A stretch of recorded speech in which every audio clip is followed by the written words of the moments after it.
I like to introduce myself from the standpoint of what I am. And I am a restless soul seeking chaos constantly. And if I could really truly be honest in an introduction, I would start with that. And not, I'm Deanna Selby, mother of so and so and so and so, and an accountant and all of that. So that would be my easiest way of describing so somebody would really truly know who I am. I was the epitome of the stay-at-home homeschool mom. I did everything from mill my own wheat, bake my own bread, all the play dates, all the children's activities, all the things. Life was simple. It was comfortable. I was content. My ex and I would exchange conversations about how much we appreciated each other. And I appreciated him for the fact that he allowed me to be there and raise my kids. And he appreciated me. In turn, the phrase was, oh, I do what I do so you can do what you do. And I could never do what you do. So it was content and beautiful.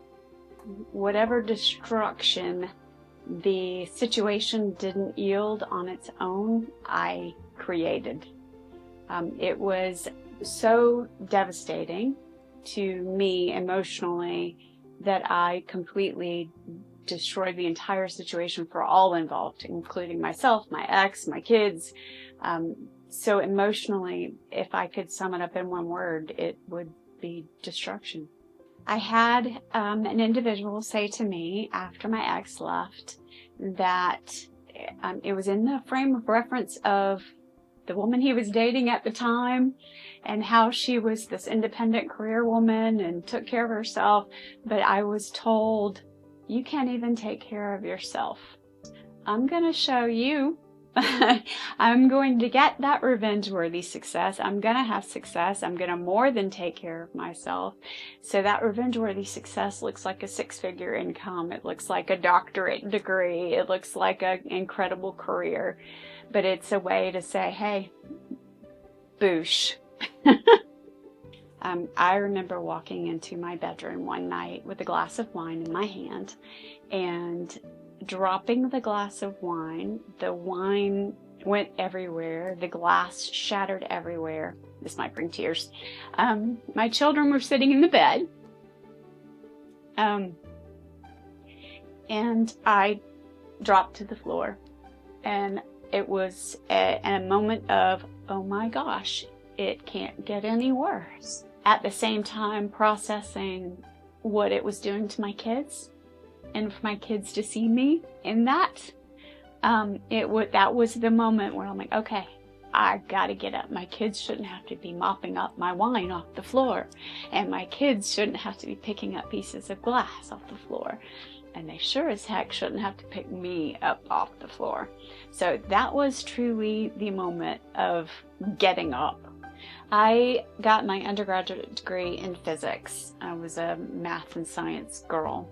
And I had goals to go on to do a dual degree with Georgia Tech and to do an engineering degree after I graduated with the physics degree.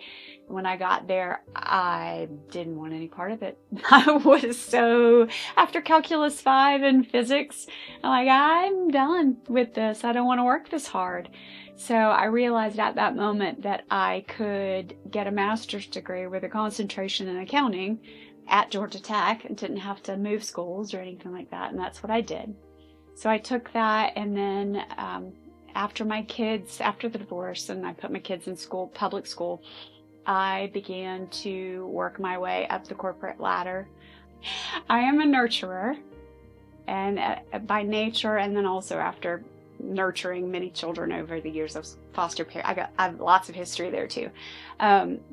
I'm a nurturer, so when I'm working with my teammates, I always grab on to all of their positive traits and give them little extra pushes to keep growing and to keep learning, and coaching them is awesome for me. I enjoy it. It's almost like they're my kids, and I enjoy that a lot.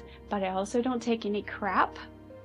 I don't like complacency, and I want to make sure that my team members are working hard, just like I would have expected my kids, or did expect my kids to do.